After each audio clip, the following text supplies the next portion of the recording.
السلام علیکم۔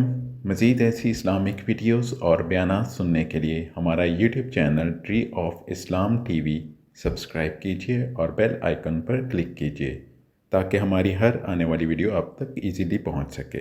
ڈاکٹر ذاکر صاحب کا جو درد دل ہے وہ دیکھنے کو ملا، امت مسلمہ کا غم۔ انہوں نے بتایا کہ اس وقت مسلمانوں پہ سب سے زیادہ ظلم میں ہو رہا ہے اور اس جرم پر کوئی آواز اٹھانے کے لیے تیار نہیں۔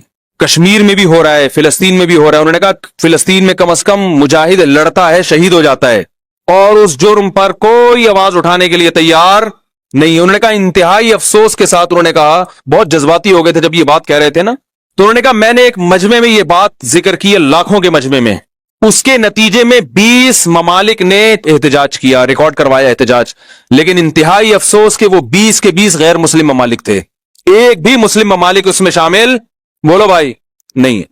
اور اس سے بھی زیادہ افسوس کہ نہ صرف یہ کہ کسی مسلم کنٹری نے آواز نہیں اٹھائی، بلکہ 15 اسلامی ممالک ایسے ہیں جنہوں نے ظلم پہ اس کو اپریشیٹ کیا ہے کہ آپ بالکل ٹھیک کر رہے ہیں۔ کچھ ممالک ایسے ہیں جنہوں نے خاموشی اختیار کر لی کہ برداشت نہیں کر سکتے، انہوں نے کہا یہ بھی غنیمت ہے کہ خاموش رہ لیے، لیکن جو کچھ کر رہے ہو ٹھیک کرو۔ کتنے اسلامی ممالک؟ 15۔ تو یہ بہت افسوس کی بات ہے۔ آپ اس سے اسلامی ممالک کے سربراہان کا اندازہ لگا لیں کہ یہ مسلم امت کے ساتھ کتنے بڑے بڑے اسلامی ممالک ہیں، میں نام نہیں لوں گا، انہوں نے بھی نام لینے سے منع کیا تو میں بھی نام نہیں لوں گا آپ کے سامنے۔ اس کے بعد کشمیر کا جہاں تک مسئلہ ہے، انہوں نے کہا کہ کشمیر کے معاملے میں بھی مسلم دنیا خاموش ہے، لیکن انتہائی افسوس ان علماء پر جنہوں نے کشمیر کے معاملے میں عالم ہوتے ہوئے انڈیا کی اور مودی کی حمایت کی ہے۔ ان کا نام بھی لیا، انہوں نے، ساری دنیا جانتی ہے کون ہے وہ۔ انہوں نے کہا کہ آپ ظلم پر خاموشی اختیار کر لیں کہ آپ کو خطرہ ہے ظالم سے، اس کی پھر بھی کوئی لاجک بنتی ہے، ایمان کا ادنا حصہ ہے، لیکن ظالم کی حمایت شروع کر دیں تو کتنا بڑا جرم ہے۔ تو ایک بہت اہم پیغام ہے ان کا امت مسلمہ کے نام کہ بھائی کشمیر میں جو کچھ ہو رہا ہے اس پر بھی بھرپور طریقے سے آواز اٹھانے کی ضرورت، اور اپنے مسلم حکمرانوں کی ہدایت کے لیے بھی دعا کریں، اللہ تعالیٰ ان کو ہدایت دے، اگر ہدایت کے قابل نہیں ہے تو اللہ ان مسلم حکمرانوں سے ہمیں نجات دے۔ تو ایک بہت اہم پیغام ہے جو میں نے کہا کہ میں انشاءاللہ شیئر کروں گا۔ ہر تھوڑی دیر میں فیس بک پہ کلپ آ رہا ہے، یہ مولوی کچھ نہیں کر رہے، یہ مولوی یوں نہیں کر رہے، یہ مولوی تو کیا کر رہا ہے یار، تو بتانا بھائی، تم بھی تو بتاؤ کیا کر رہے ہو، تم بھی تو پھینک رہے ہو نا بیٹھے، مولویوں کو برا بھلا کہہ رہے ہوتے، ممبر پہ بیٹھ کے شادیوں کی باتیں کر رہے ہیں، جہاد کر نہیں رہے، تم بھی تو مولویوں کی مخالفتیں کر رہے ہو ممبر پہ بیٹھ کے، تم کیا کر رہے ہو، تم کون سا جہاد کر رہے ہو؟ عرب اسرائیل جو جنگ ہوئی تھی، مولانا ابو الحسن علی ندوی رحمۃ اللہ علیہ نے کہہ دیا تھا اس میں فتح اسرائیل کو ہوگی، عربوں کو نہیں ہوگی۔ حالانکہ عرب اس وقت بہت پرہیزگار تھے اور بہت بڑی تعداد میں تھے اور سب میں لڑنے کا بے پناہ جذبہ تھا۔ تو مولانا ابو الحسن ندوی چونکہ حالات دیکھ کر آئے ہوئے تھے نا سارے، انہوں نے کہا ادھر جذبہ بہت ہے، تیاری بالکل بھی بولو نہیں ہے، باتیں ہیں تیاری نہیں ہے، ادھر پوری پراپر تیاری ہے اسرائیل کی۔ آج بھی یہی کچھ ہو رہا ہے، پھینکتے رہو بس، میں یہ کر دوں گا، میں یوں کر دوں گا۔ کچھ لوگ رو رہے ہیں آ کے، ابے تمہارے پاس پیکج کیا ہے؟ تو باتیں کرنے پر گورنمنٹ کی طرف سے کوئی پابندی نہیں ہے، تیاری دیکھو قرآن میں اللہ نے کیا کہا، اعدوا لهم ما استطعتم من قوہ، تم دشمن کے خلاف طاقت اور قوت تیار کرو۔ اعدوا کا مطلب پہلے تیاری کرو اس کی۔ اچھا موسیٰ علیہ السلام کو اللہ نے یہ نہیں کہا کہ فرعون کے خلاف بغاوت کرو، وجہ اس کی یہ تھی کہ اسلام بھی گراؤنڈ ریئلٹی کو دیکھتا ہے۔ بہت پاورفل حکومت تھی جو اپنے اوپر ظلم سہ رہی تھی، وہ ظلم کے خلاف آواز نہیں کرتی، وہ بندوقیں توپے لے کے فرعون کے محل پہ چڑھائی کیسے کرتی؟ اور آپ کو پتا ہے اسلام میں ایک بے پناہ اٹریکشن ہے، جس میں اٹریکشن ہوتی ہے جیلیسی اسی سے ہوتی ہے کہ نہیں ہوتی؟ کیا ہو گیا بھائی؟ اٹریکشن جہاں ہوگی حسد بھی، تبھی دنیا میں جتنے لوگ ہیں نا وہ مسلمانوں سے اور اسلام سے جتنا جلتے ہیں کسی اور مذہب سے اتنا نہیں جلتے۔ ہندوستان میں دیکھ لو جتنا ظلم مسلمانوں پہ ہو رہا ہے کسی اور مذہب میں اقلیت والوں پہ نہیں ہو رہا، کیوں؟ ان کو پتا ہے ان کے پاس ایک سسٹم ہے، نماز ہے، روزہ ہے، زکوٰۃ ہے، حج ہے، فیملی سسٹم کا ایک طریقہ ہے، وراثت کے پورے ایک سسٹم ہے۔ ڈاکٹر ذاکر نائک کو 1 سال کے لیے انڈیا میں آزاد چھوڑ دو آپ، یا ان جیسے کسی آدمی کو جو اس طرح اوپنلی تبلیغ کرے، آدھا انڈیا مسلمان ہو جائے گا، کیونکہ کسی کے پاس دلائل کی دنیا میں جواب نہیں ہے۔ تبھی تو یہ لوگ باتیں کرتے ہیں، آزادی دیتے نہیں ہے کسی کو۔ تو وہی کام جو آج انڈیا میں مسلمانوں کے ساتھ ہو رہا ہے نا، وہی کام مصر میں بنی اسرائیل کے ساتھ شروع ہو گیا. حکمران آتے رہے، انہوں نے کہا بھئی یہ کب سے حکومت کے حقدار ہو گئے؟ مصر تو ہمارا ہے، یہ تو موصلے ہیں، موصلے. لہذا آہستہ وہ تھے منورٹی میں، ان کو حکومت سے بھی نکالا. حکومت سے نکالنے کے بعد ان پہ ظلم کیا، بادشاہ مسلط ہوتے رہے. ہر مصر کے ہر بادشاہ کو فرعون کہا جاتا تھا، لقب تھا یہ. تو فرعون، مختلف قسم کے فرعون آتے رہے اور اقلیت میں ہونے کی وجہ سے ان پہ ظلم کرتے رہے، لیکن ان کو ایک کھٹکا لگا رہتا تھا کہ یار یہ ہیں حق پرست. جو حق پر ہوتا ہے نا، اس میں ایک خاص طاقت ہوتی ہے جو اسے موٹیویٹ کرتی ہے. تو ظلم کرتے کرتے ان کو غلام بنا لیا. کافی طویل عرصہ بنی اسرائیل نے غلامی کی زندگی گزاری. اللہ تعالیٰ کو ترس آیا بنی اسرائیل پر، اور اللہ نے حضرت موسیٰ علیہ السلام کو بنی اسرائیل کی قیادت کے لیے پیدا کیا، اور کمال کر دیا کہ فرعون ہی کے گھر میں فرعون کے دشمن کو اللہ نے بڑا کر کے دنیا کو دکھا دیا کہ دنیا میں ہر ایک سے لڑا جا سکتا ہے، اللہ کی تدبیروں سے نہیں لڑا جا سکتا. وہی پال کے دکھایا اللہ نے کہ جس سے تو ڈرتا ہے نا وہ تیرے ہی محل میں پلے گا. اور اس میں بڑی حکمت تھی کہ موسیٰ کو اس لیے بھی پالا جا رہا تھا کہ جس کو لیڈر بنایا جاتا ہے نا، اور جس کے مقابلے میں اس کے لیے ضروری ہے کہ وہ اس قوم کے کلچر کو جانتا ہو. موسیٰ کو دعوت دلوانی تھی فرعون سے، تو فرعون کے کلچر سے اگر واقف نہ ہوتے تو فرعون کو دعوت نہیں دے سکتے تھے.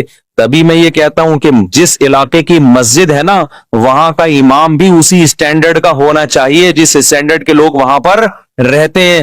اگر آپ کسی گاؤں دیہات بھینسوں باڑوں والے جگہ سے کسی امام کو لا کے ڈیفنس کلفٹن گلشن اقبال کا امام بنا دیں گے، وہ وہاں پہ صحیح طرح سے لوگوں کو گائیڈ نہیں کر سکے گا. اس سے بڑے نقصان ہوتے ہیں. تو اس کو کچھ نہ کچھ ان کی مینٹل لیول میچ کرنا چاہیے، وہ ان کے لب و لہجے سے واقف ہو. تو موسیٰ سے دعوت دلوانی تھی کس کو؟ فرعون کو. تو اس لیے پلایا کس محل میں؟ فرعون ہی کے محل میں. وہ جا کے آنکھوں میں آنکھیں ڈال کے بات کر سکتے ہیں ان سے.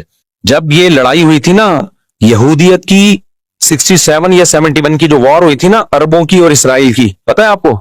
عرب اسرائیل جو جنگ ہوئی تھی، مولانا ابو الحسن علی ندوی رحمۃ اللہ علیہ نے کہہ دیا تھا اس میں فتح اسرائیل کو ہوگی، عربوں کو نہیں ہوگی. حالانکہ عرب اس وقت بہت پرہیزگار تھے اور بہت بڑی تعداد میں تھے اور سب میں لڑنے کا بے پناہ جذبہ تھا. ابو الحسن علی ندوی بہت بڑے عالم گزرے ہندوستان میں، بڑے محقق، آج ان کی ساری پیشگوئیاں پوری ہو رہی ہیں. انہوں نے کہا تھا فتح کس کو ہوگی؟ اسرائیل کو. لوگ حیران ہوئے کہ حضرت آپ کیا بات کر رہے ہیں، ادھر عرب اتنے، مصر بھی لڑ رہا ہے، لبنان بھی لڑ رہا ہے اور سعودی عرب بھی تعاون کر رہا ہے. تو انہوں نے کہا کہ جہاں حقیقت اور صورت کا مقابلہ ہوتا ہے نا، وہاں کامیابی حقیقت کو ملتی ہے، صورت کو نہیں. کہا کہ یہاں صورت تو ہے، نعرے، جذبے، سجدوں کے محراب، اللہ کی یاد میں رونا، شہادت کے جذبے. تیاری نہیں ہے. یہودی کے پاس کچھ بھی نہیں ہے، تیاری پراپر کر کے میدان میں اترا ہے. اسے پتا تھا کہ مصر سے بھی حملہ ہو سکتا ہے، میں جب یہ کروں گا، پہلے سے اس نے اس کا انتظام کیا ہوا تھا. خفیہ ایجنسیاں چھوڑی ہوئی تھی کہ مصر کے طیارے اڑنے کا پروگرام بنائے نا تو بتا دینا ہمیں، تاکہ ہم ایئرپورٹ پہ ہی تباہ کر دیں ان کو. تو ہوا یہ کہ مصر کے طیارے ابھی تیاری کر رہے تھے نا، جہازوں پہ کپڑا پڑا مار رہے تھے صبح اٹھ کے، یار اسرائیل نے حملہ کیا، چلو ہم بھی تھوڑا سا شیمپو ویمپو سے نہائیں. ان کے پائلٹوں نے کہا کہ ہم بھی جا کے، ظاہر ہے وہ یہودی ہے، وہ پہلے سے اس کو پتا تھا کہ یہ چین سے تھوڑی بیٹھیں گے جب ہم حملہ کریں گے فلسطین پہ. تو اس کو پہلے سے تیاری تھی کہ کہاں کہاں سے حملہ ہو سکتا ہے. اتنی ایجنسی کے لوگ اس نے گھسیڑ دیے تھے پہلے سے. وہ 50 سال سے اس کی تیاری کر رہا تھا اور پوری پراپر تیاری کے ساتھ اس کو. تو ہوا یہ کہ ابھی اس نے پورا اڈا ہی اڑا دیا کس کا؟ ایئر اٹیک کا. تو مولانا ابو الحسن ندوی چونکہ حالات دیکھ کر آئے ہوئے تھے نا سارے، انہوں نے کہا ادھر جذبہ بہت ہے، تیاری بالکل بھی نہیں ہے، باتیں ہیں، تیاری نہیں ہے. ادھر پوری پراپر تیاری ہے اسرائیل کی.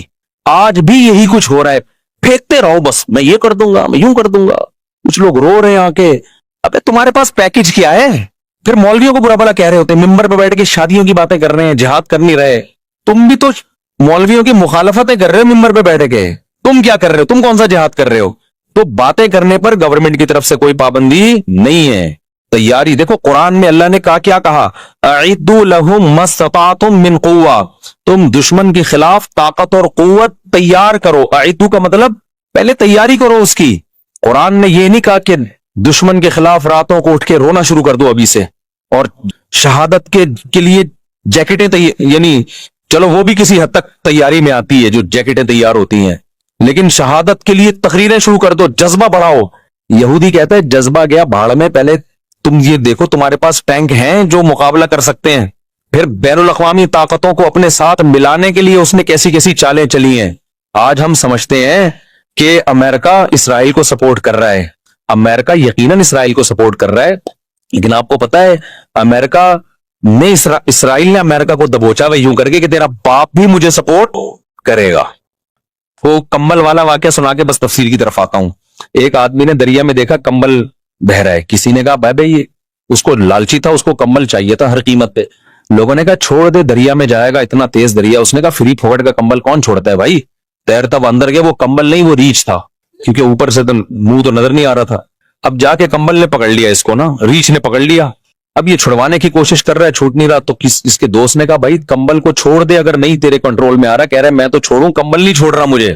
تو امریکہ کی عوام بھی امریکہ کے خلاف احتجاج کر رہی ہے کہ اسرائیل میں یہ ہو رہا ہے، غزہ میں ظلم ہو رہا ہے۔ امریکہ کہہ رہا ہے میں تو اسرائیل کو چھوڑوں، اسرائیل مجھے نہیں چھوڑ رہا۔ ابھی میری گردن اسرائیل نے دبوچی ہوئی ہے، اتنا سا ملک ہے، سازشیں کر کر کے نا پلاننگ کی ہے 100 سال پہلے کہ یار ہم منورٹی میں ہیں، بزنس اپنے قبضے میں لو۔ جتنی ملٹی نیشنل بڑی بڑی کمپنیاں ہیں ساری کس کی ہیں؟ زیادہ تر یہودیوں کی ہیں، زیادہ تر یہودیوں۔ ایسا جال بچھائے اور ہمارے پاس کوئی پلاننگ سرے سے نہیں۔ ہماری پلاننگ پتہ ہے کیا ہے؟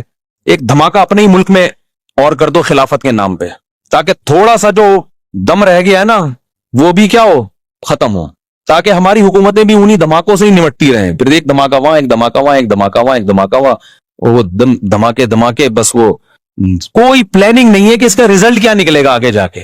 تو مولانا ابو الحسن ندوی نے کہا تھا کہ جنگ اس میں عربوں کو، حالانکہ اس وقت کے عرب میں اور آج میں زمین اور آسمان کا فرق ہے۔ سمجھتے ہو افغانستان میں جب رشیا آیا ہے نا تو پوری دنیا نے مل کے مدد کی ہے افغانستان کی، پوری دنیا نے قربانی بے پناہ دی افغانوں نے، تو بہت زبردست ایک طریقے سے کام ہوا ہے۔ اس کے بعد جا کے روس کے پاؤں کھڑ کے ختم کیے۔ آج کیا ہو رہا ہے غزہ میں؟ کون مدد کر رہا ہے ان کی؟ یہاں سے ہم آٹے بھر بھر کے بھیج رہے ہیں، پراٹھے بنا کے کھاؤ، وہ کیا کرے گا بیچارے؟ تو نہ ہونے سے یہ بھی غنیمت ہے، نہ ہونے سے یہ بھی ہے، یہ نہیں کہ آپ مدد کرنا چھوڑ دیں۔ تو آٹے بھیج رہے ہیں، چاول بھیج رہے ہیں، راشن بھیج رہے ہیں، چلو ٹھیک ہے پیٹ بھر جائے ان کا، لیکن یہ اس طرح سے تھوڑی ہوگا جب تک، اور یہ افراد نہیں، جب تک یہ جو مسلم کنٹریز ہیں یہ متحد ہو کے پلاننگ کر کے ایک لائحہ عمل نہیں بناتے کہ ماضی میں ہم سے کیا غلطیاں ہوئی ہیں، ان غلطیوں کو ہم نے ریپیٹ نہیں کرنا، اس کے بعد جا کے یہ کام ہوگا تو ہوگا۔ ورنہ بھائی یہ جو جس طرح سے ابھی چل رہا ہے نا، اللہ مدد کر دے تو دیکھو وہ تو پھر اللہ سے تو کوئی لڑ نہیں سکتا، وہ تو 313 کو 1000 پہ فتح عطا فرما سکتا ہے، اور ہمیں امید ہے انشاءاللہ، کیونکہ ان کی قربانیاں رنگ لائیں گی انشاءاللہ۔ تو کیونکہ احادیث سے تو ہمیں یہ پتہ چلتا ہے کہ یہودیت کا بیڑا غرق ہونے والا ہے آخری دور میں، جو ہے نا یہ جو یہودیوں کو عزت ملی ہے نا، یہ اصل میں یہ وہ اس عزت کی مثال ایسے، قرآن تو جگہ جگہ کہتا ہے ان کے لیے مقدر میں ذلت ہے۔ سوال پیدا ہوتا ہے ذلت ہے تو انہوں نے تو امریکہ کو دبوچا ہوا ہے، تو دیکھو ذلت کے لیے نا پہلے عزت ضروری ہوتی ہے، ہمیشہ عزت دار آدمی کو ذلیل کیا جاتا ہے، ذلیل پہلے سے مزید ذلیل نہیں ہوتا۔ تو اللہ یہودیوں کو بہت ساری قومیں مسلط ہوئی ہیں، ذلیل کرتی رہی ہیں، اس دفعہ اللہ کیا کر رہے ہیں کہ ایک دفعہ آخری تم عزت حاصل کر لو، اس کے بعد طبیعت سے تم کیا ہوگے، ذلیل۔ وہ ایک آدمی ایک محلے میں گیا نا، آ کے کہنے لگا شکر ہے میری عزت نہیں ہے اس محلے میں۔ لوگوں نے کہا کیوں؟ کہہ رہے میں یار ذلیل ہو جاتا اگر میری عزت ہوتی، عزت ہے ہی نہیں تو ذلیل بھی نہیں ہوا۔ تو لیکن ہمارے کوئی پروگرام نہیں ہے جو اسرائیل نے تیاری کی ہے، ہم اسباب کی دنیا سے غافل ہیں، تو ایسے تھوڑی ہوتا ہے۔ اللہ نے قرآن میں کیا کہا ہے کہ ان اللہ لا یغیر ما بقوم حتی یغیروا ما بانفسہم، اللہ نے کسی قوم کی حالت اس وقت تک چینج نہیں کی ہے جب تک وہ خود اپنے آپ کو چینج نہیں کرتے۔ السلام علیکم۔ مزید ایسی اسلامک ویڈیوز اور بیانات سننے کے لیے ہمارا YouTube channel tree of Islam T V subscribe کیجیے اور بیل آئیکن پر کلک کیجیے تاکہ ہماری ہر آنے والی ویڈیو آپ تک ایزیلی پہنچ سکے۔